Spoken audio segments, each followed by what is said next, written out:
મહેસાણાના કડીમાં પણ અમિત શાહના નિવેદનને લઈને દેખાયો વિરોધ. મોટી સંખ્યામાં દલિત સમાજે નોંધાવ્યો વિરોધ. દલિત સમાજે રેલી યોજી મામલતદારને આવેદનપત્ર આપ્યું. દલિત સમાજ દ્વારા કડી મામલતદાર કચેરી ખાતે આવેદનપત્ર પાઠવ્યું.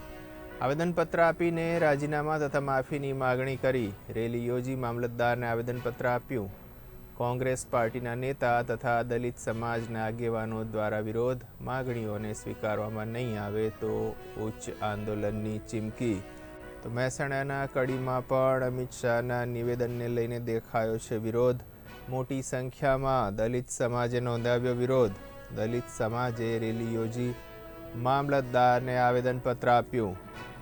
દલિત સમાજ દ્વારા કડી મામલતદાર કચેરી ખાતે આવેદનપત્ર પાઠવ્યું. આવેદનપત્ર આપી રાજીનામા તથા માફીની માગણી કરી. રેલી યોજી મામલતદારને આવેદનપત્ર આપ્યું.